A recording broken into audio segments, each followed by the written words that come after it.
Bonsoir mesdames et messieurs, bienvenue dans cette édition d'information à 30 télévision. D'abord, le titre, le Rwanda est un voisin belliqueux obsédé par les richesses de la République démocratique du Congo. C'est l'essence de l'allocution du chef de l'État, Félix Tshisekedi, ce mardi au Forum Mining Indaba en Afrique du Sud.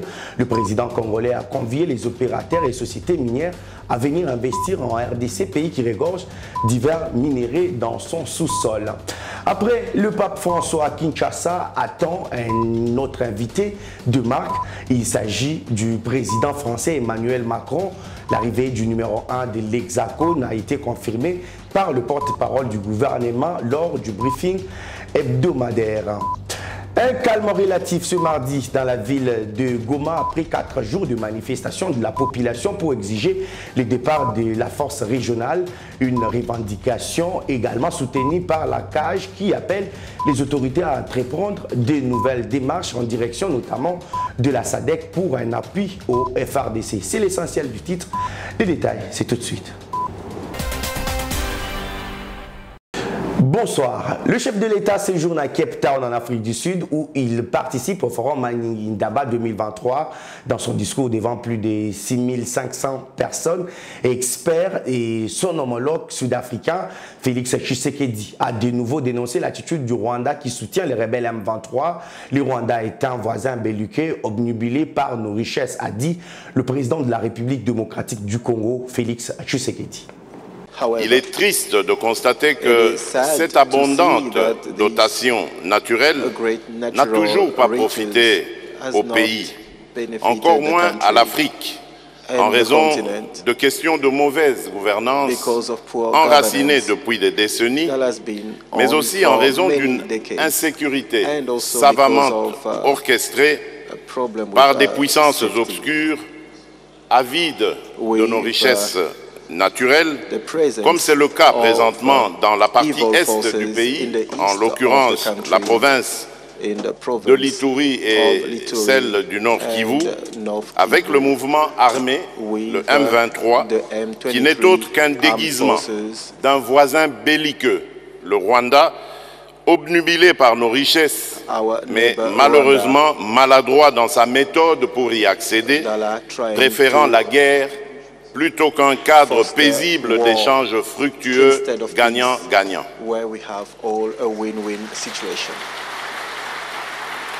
Il est vrai que tous ces efforts d'assainissement et d'amélioration du climat des affaires et de l'environnement économique que nous venons d'explorer ici ne pourront pleinement profiter aux investisseurs que si la paix et la sécurité durable sont au rendez-vous.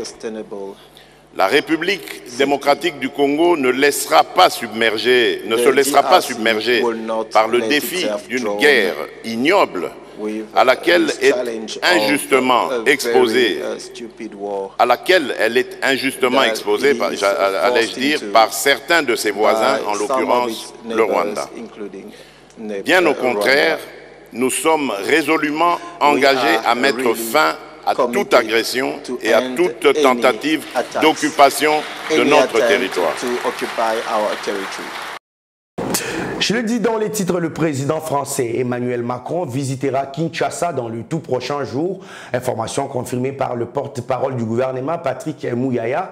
Selon ce ministre du gouvernement, Samalou Kondé, cette visite du locataire de l'Élysée sera également une façon de témoigner le soutien de la France à la République démocratique du Congo qui fait face à la guerre imposée par le Rwanda via le M23. Le ministre Mouyaya l'a dit lundi lors du briefing hebdomadaire. Nous avons appris effectivement qu'il y a le président Macron qui va effectuer une tournée africaine qui va se clôturer en République démocratique du Congo. Les moments venus, on confirmera, on annoncera les dates officiellement. Mais je peux vous dire que ces équipes d'avance ont commencé déjà à venir à Kinshasa pour préparer la visite, qui est une visite qui aura, bien évidemment, du point de vue du président Macron, il vient à la rencontre du plus grand pays francophone pour voir comment renforcer la relation bilatérale entre les deux pays, mais pas seulement, parce que les sujets qui nous intéressent aujourd'hui, nous principalement, c'est les sujets de la sécurité. Aujourd'hui, il n'y a aucun hôte que nous pouvons recevoir ici sans que cet hôte ne montre en tout cas un sentiment de d'abord de compassion parce que la situation humanitaire est difficile, mais aussi un sentiment de soutien de manière claire, comme l'a fait le pape François, autour de l'intégrité, du respect de l'intégrité, de l'indépendance et de la souveraineté de la République démocratique du Congo. Le pape a d'ailleurs été plus loin en disant qu'il faut retirer vos mains. Et donc nous pensons que, parce que le président Macron s'est proposé de jouer les médiateurs entre la République démocratique du Congo et le Rwanda, cette question sécuritaire, évidemment, sera la question que les Congolais suivront les plus. Parce qu'il n'y a rien qui ne dépasse la sécurité en termes des priorités pour les Congolais aujourd'hui. Le porte-parole du gouvernement s'exprimait lors du briefing presse hebdomadaire qui a essentiellement porté sur la situation sécuritaire en République démocratique du Congo. Devant la presse, Patrick Muyaya a abordé les récentes manifestations à Goma pour le départ de la force régionale de l'EAC, mais aussi la question du phénomène Kuluna dans la capitale congolaise. Mesdames et messieurs de la presse, bonsoir. Lors de cet exercice avec la presse, le ministre de la Communication et Médias est revenu sur la situation d'insécurité à l'est du pays, tout comme dans la capitale congolaise. En rapport avec la situation à l'est, Patrick Muyaya persiste et signe pas de discussion avec le M23. Il affirme par ailleurs que Félix Tshisekedi n'a signé aucun document à Bujumbura, contrairement aux rumeurs. Il n'y a pas eu des signatures, parce que j'ai cru voir des photos circuler, il n'y a pas eu des signatures d'un quelconque document par les présidents de la République là-bas. C'était plutôt la synthèse de la réunion, le communiqué qui est toujours préparé par les secrétariats de la Eastern African Community. Les collègues de Tundula pourra vous partager les autres détails, mais je dois vous dire que la réunion a été particulièrement houleuse et beaucoup de vérités ont été dites. Parlant du phénomène Kuluna à Kinshasa, le ministre de la Communication et Médias souligne que la réaction de l'État sera exemplaire. Mais aujourd'hui, quand on regarde le niveau de violence dont sont capables ces jeunes, en tout cas lorsque l'État doit agir, l'État ne doit pas agir aussi violemment qu'eux, mais la riposte de l'État doit être beaucoup plus dissuasive. Ça veut dire qu'on ne va pas aller, à dire on va faire des condamnations à mort, non. Mais il faut que la sanction soit exemplaire. Ça veut dire que si on vous arrête, il faut une chambre foraine, procès public et prison, et on s'assure que vous n'en sortez pas jusqu'à ce que vous êtes rééduqué. Ou tout au moins jusqu'à ce qu'on est sûr que vous ne représentez plus un danger. Patrick Muyaya a noté que le gouvernement reste motivé pour la restauration de la paix et la sécurité sur l'ensemble du territoire national. Et dans la société, je vous remercie. Au Nord Kivu, les gouverneurs militaires notent plusieurs actes de vandalisme en marge des manifestations de la population de Goma contre la force régionale de l'EAC. Les lieutenants général Constant Dima, qui dénoncent deux manœuvres de l'ennemi, appellent la population à la retenue et à faire confiance au FARDC au front. Suivez. Consécutivement à la situation qui prévaut actuellement dans la ville de Goma, en rapport avec l'appel à la ville morte organisé par la société civile ce lundi 6 février 2023 contre la force régionale des États d'Afrique de l'Est et EAC en sigle, ainsi que la MONUSCO. Le rapport de service spécialisé en ma possession fait état de plusieurs dérapages et débordements sur le terrain, dont les actes de pillage et de barricades des avenues. En effet, il s'agit de l'œuvre des gens mal intentionnés qui infiltrent notre paisible population pour s'attaquer aux propriétés privées, aux biens publics et aux partenaires du gouvernement congolais. Vous conviendrez avec moi que la province du Nord Kivu traverse actuellement des moments difficiles du fait de l'agression injuste nous imposée par le M23 RDF et que se livrer à des actes de pillage et de débordement ne fera que sombrer davantage notre province dans une situation d'asphyxie économique, ce qui va beaucoup plus profiter à l'ennemi qu'à notre population. Vu la situation sécuritaire de l'heure, les barricades des routes risquent d'empêcher nos services de défense et de sécurité de bien sécuriser notre ville de Goma. Au regard de ce qui précède, et partageant les mêmes soucis que ma population, je lance un appel patriotique au calme et à la retenue. De même, il est important de laisser libre circulation aux agences humanitaires et les ONG qui s'emploient à apporter l'assistance à nos compatriotes déplacés dans des camps. Enfin, je rassure à toutes et à tous que vos revendications ont été belles et bien entendues. Signalons qu'un calme apparent a régné ce mardi dans la ville de Goma après les manifestations de la population pour exiger le départ de la force régionale de l'EAC. Entre-temps, des routes sont toujours jonchées des pierres et des barricades. Les activités socio-économiques demeurent paralysées. À Kinshasa, l'association congolaise pour l'accès à la justice à cage de maître Georges Kapiamba recommande au gouvernement de la RDC de suspendre sa participation à l'EAC au nom de l'intérêt supérieur. Dans un communiqué publié lundi, la cage invite le gouvernement d'entreprendre des démarches nécessaires en direction d'autres partenaires ou multilatéraux, dont la SADC, pour un appui substantiel aux forces armées de la République démocratique du Congo. Dans la province de l'Ituri, les militaires et policiers sont appelés à doubler la vigilance pendant la période préélectorale en vue de répondre à toute éventualité sécuritaire. C'est le message lancé lundi par le commandant de la 32e région militaire à l'occasion de la première parade mixte FARDC-PNC. Même esprit, même morale, ces hommes en uniforme militaire FARDC et éléments de la police nationale congolaise se sont réunis ce lundi 6 février 2023 à l'esplanade de la 32e région militaire pour la toute première parade mixte de l'année 2023. Place à la causerie morale, les commandants de la 32e région militaire commencent par encourager les troupes pour le travail titanesque abattu pendant la période de festivité jusqu'en séjour. Depuis le 5 décembre jusqu'à aujourd'hui, le dispositif sécuritaire est bien tenu et nous sommes passés de 30% à 80% dans le cadre de la sécurisation de la population de la ville de Bunia. Nous sommes en train de nous dépasser de nos besoins charnels pour essayer de privilégier l'intérêt supérieur de la nation. Toutefois, les efforts doivent être doublés par le FARDC et les policiers pour faire face aux enjeux de l'ère, surtout en cette période préélectorale, a martelé le général Peter Chirimwami. Nous sommes dans une année électorale et il devait se rappeler que nous avons un caractère apolitique. Nous ne devons pas permettre à ce que les politiciens nous entrent dedans.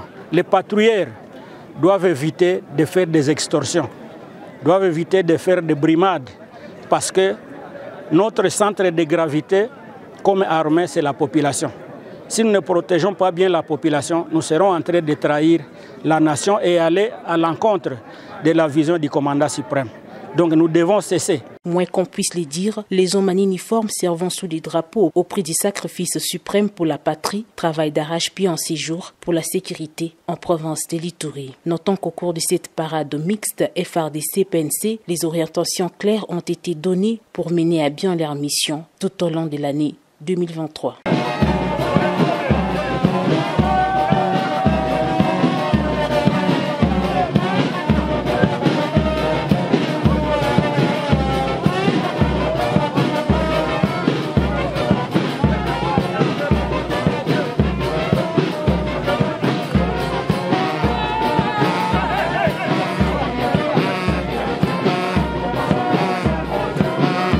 Le bureau de la Commission nationale des droits de l'homme s'est réuni lundi en l'Assemblée plénière.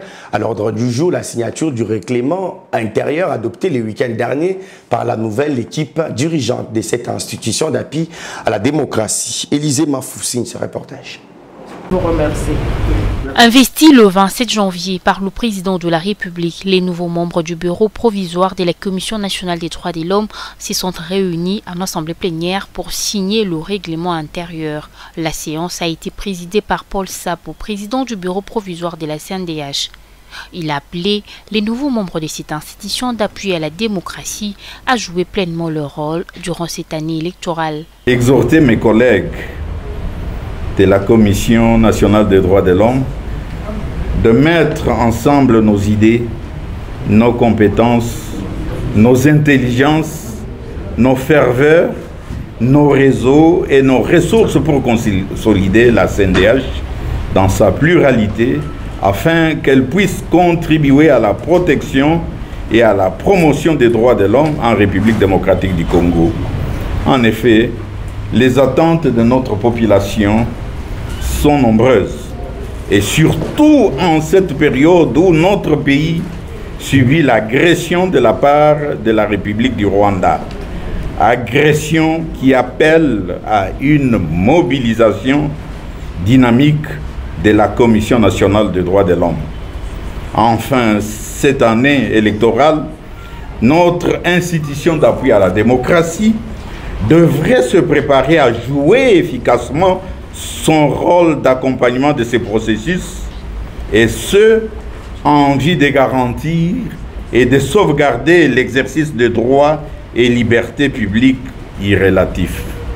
Après cette séance, la nouvelle équipe dirigeante de la CNDH s'est rendue à la Cour constitutionnelle pour déposer les règlements intérieurs. Le bureau provisoire compte 3 membres, dont un président, un rapporteur et un co-rapporteur. Il a mandat de présider la séance d'ouverture et les 3 séances d'examen et d'adoption du règlement intérieur. La dernière tâche du bureau provisoire reste l'élection du bureau définitif de la CNDH. Direction primature. Les députés provinciaux accusent plusieurs mois d'arriérés des émoluments reçus par les directeurs de cabinet du Premier ministre. Ces élus provinciaux exigent les paiements de leurs arriérés. Le directeur de cabinet du Premier ministre, Paul Gaspard Ngondankoy, a réuni les élus de province pour échanger avec eux sur leurs revendications portant sur le paiement des arriérés de leurs émoluments. Venus avec leurs revendications, les députés provinciaux sont rentrés avec des assurances du chef du gouvernement de la part de son directeur de cabinet. Le député provinciaux de la RDC est venu encore une fois de plus pour rencontrer le Premier ministre, sinon pour fustiger les mauvais comportements des ministres du budget et de finances. Lors de la 72e réunion du Conseil des ministres, les chefs de l'État avaient instruit aux 2 ministres sectoriels de pouvoir apurer les arriérés et régulariser la paie des honorables députés provinciaux. Mais malheureusement, cette orientation, tout comme instruction du chef de l'État, a toujours été traitée avec une très grande négligence. C'est la raison pour laquelle nous nous sommes décidés de venir solliciter de nouveau l'implication du Premier ministre. Par rapport à la question principale, le Premier ministre, à travers le directeur de cabinet, a confirmé qu'aujourd'hui, peu importe l'heure, il va prendre langue avec ces 2 ministres sectoriels afin qu'une solution soit immédiatement trouvée.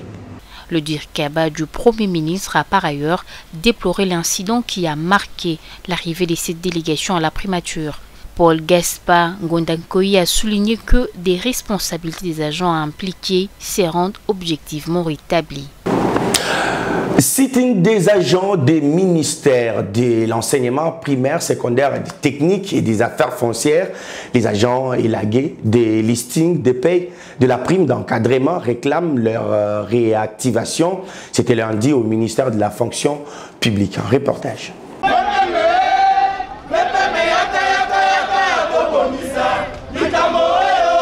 Ils ont été élagués de la liste de la paie de la prime d'encadrement. Le groupe des agents du ministère de l'EPST et ceux des affaires foncières sont descendus en masse devant le ministère de la fonction publique.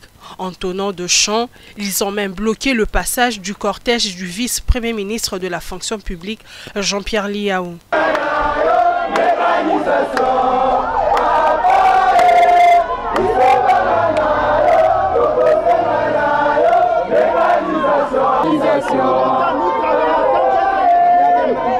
À noter qu'après leurs échanges avec le vice-premier ministre, ministre de la fonction publique, ces agents ont exprimé leur sentiment de satisfaction pour la suite de leurs revendications. Notre attitude, c'est d'abord remercier le ministre pour cette humilité de nous recevoir. Il est VPM, 2e fonctions du gouvernement, dans le numéro 2 du gouvernement. Il nous reçoit comme simple citoyen qu'on est, agent de l'État non mécanisé.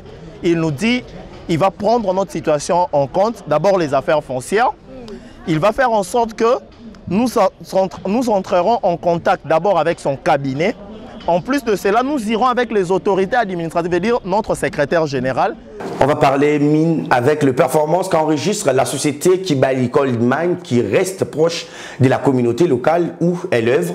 Les perspectives d'avenir ont été livrées par Marc Bristro. Au cours de cette 47e conférence de presse animée le 30 janvier 2023, la hiérarchie de la société Kibali Gold a éclairé l'opinion sur ses activités en République démocratique du Congo. Le docteur Marc Bristow a rappelé que les investissements de Kibali en RDC depuis 2009 est passé à 4,4 milliards de dollars américains, dont la grosse partie, soit 2,36 milliards, a été consacrée au paiement aux entrepreneurs et fournisseurs. À ce jour, l'investissement ou la contribution de Kibali à notre économie s'évalue à 4,4 milliards de dollars, dont 1,2 milliard ont servi au paiement des taxes et redevances diverses, plus de 2,4 milliards au paiement pour honorer les factures de nos sous-traitants, ce qui a permis que nous puissions développer ce qu'il a appelé un pôle de développement économique dans cette zone de la République. Et ensuite, il a parlé de la performance de la mine pour vous montrer comment cette année de 2022, nous sommes allés de trimestre en trimestre en améliorant la production de l'or. Et vous avez vu les graphes, comment cette amélioration se faisait. Satisfait des performances réalisées, Kibali promet de se concentrer sur l'extension de la durée de vie de la mine.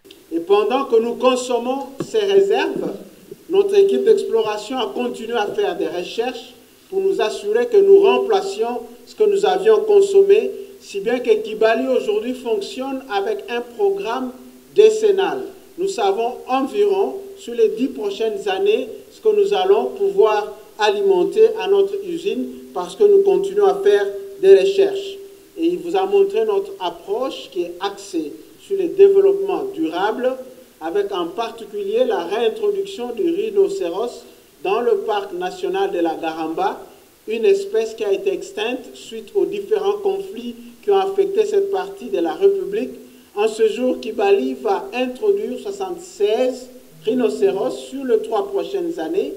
Le lot de 16 premiers a déjà été mis à l'écart depuis quelques jours en Afrique du Sud et ceux-ci vont atteindre Kibali dans les mois qui viennent. Nous allons donc célébrer cela. Nous travaillons de commun accord avec l'UCCN, nous travaillons de commun accord avec les autorités de ce pays pour nous assurer que nous remettons le tourisme dans le parc national de la Garamba et aussi avec nos partenaires de l'USAID qui nous accompagnent dans cette initiative. Pour 2023, Kibali promet de poursuivre l'exploration pour des réserves supplémentaires afin de remplacer les réserves épuisées. Et pour finir en beauté, cette 47e conférence de presse, les professionnels des médias qui accompagnent depuis les débuts Kibali Gold Mine a remis des diplômes des mérites ainsi que des cadeaux à l'équipe dirigeante de Kibali. Restons un moment à Kibali. Dans ses missions sociales, l'entreprise minière octroie des bourses aux meilleurs finalistes de la faculté de géologie de l'université de Kinshasa. 2 d'entre eux ont été sélectionnés avec à la clé un stage à la mine. Reportage de Rachel Kitita. La plus grande mine d'or d'Afrique est sur la bonne voie en vue du remplacement de ses réserves réduites par l'exploitation en 2022.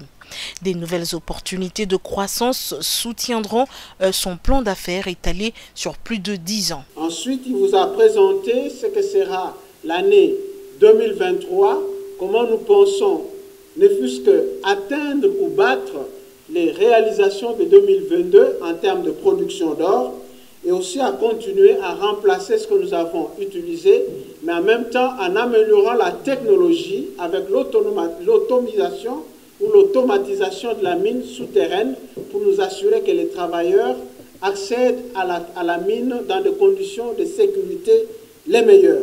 À Kibali, la mission sociale de l'entreprise minière occupe une place de choix. C'est dans ce cadre qu'au cours de cette 47e conférence de presse, 2 boursiers ont été présentés à l'assistance. Bon, personnellement, c'est un sentiment de joie et de satisfaction d'avoir été retenu comme meilleur étudiant de ma promotion parce que j'ai obtenu le plus haut pourcentage de la promotion. Et aussi, je suis le président du club Géosciences, ça coïncide aussi. Personnellement, je tiens à remercier Kibali parce que ça fait déjà plus de 10 ans qu'ils octroient la bourse. C'est juste un sentiment de joie et de satisfaction. En quoi consiste cette bourse exactement? La bourse consiste à la remise d'une somme de $2000 et au-delà de la somme, il est prévu un stage professionnel au niveau du site de Kibali. Je suis en 2e licence et puis je crois qu'après ma défense, j'irai à Kibali pour passer mon stage professionnel.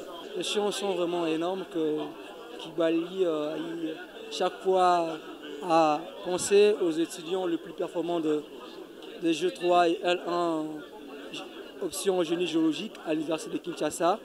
Alors c'est vraiment un réel plaisir que ceci s'est réalisé aujourd'hui. Vraiment, j'honore tous les représentants de la société Kibali Gold. Je les remercie pour tout ce qu'ils font chaque année pour les différentes universités de la République démocratique du Congo. Conformément à la politique globale de Barrick consistant à employer et à promouvoir les ressortissants du pays hôte, Arthur Kabila a été nommé premier directeur général congolais de Kibali. Depuis l'année dernière, 8 autres postes clés de direction et technique sont désormais occupés par des Congolais. Lancement lundi à Kinshasa de la campagne Authenticité alimentaire mangeons bio, initiative de l'Association des journalistes agricoles en collaboration avec le Comité national pour la promotion de l'agriculture familiale en République démocratique du Congo. Objectif à encourager la population congolaise à consommer les produits locaux. Images et commentaires. La campagne Authenticité alimentaire, autrement dit Mangeons bio, lancée à Kinshasa par l'Association des journalistes agricoles, AJAC, en sigle, a pour objectif de sensibiliser la population congolaise à consommer des produits sains et une alimentation culturellement appropriée, autrement dit bio. L'idée est aussi de promouvoir les producteurs locaux face à la concurrence sur le marché et la présence de plusieurs investisseurs étrangers. Qu'il est temps de rappeler à la communauté, aux autorités, que la RDC a les capacités naturelles, traditionnelles pour nourrir la population et assurer sa sécurité et sa souveraineté alimentaire. Nous en appelons aux politiques pour soutenir cette action de sensibilisation, cette action aussi qui va amener les producteurs, les scientifiques à travailler sur la valorisation de nos produits. La campagne bénéficie de l'accompagnement des scientifiques, dont le professeur Théophile Mbemba, qui met à la disposition de la population une cartographie de la production des aliments locaux et traditionnels.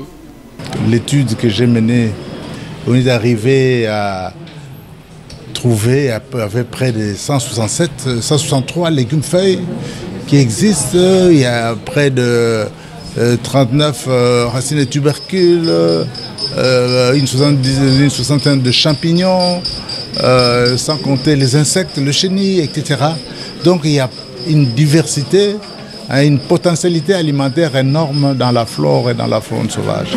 Scientifiquement, il est prouvé aujourd'hui que la consommation des aliments transformés, spécialement transformés qui viennent des industries, où on ajoute des colorants, on ajoute des conservatifs, on ajoute des tas de choses, sont des aliments qui affaiblissent votre système immunitaire et qui vous exposent aux maladies.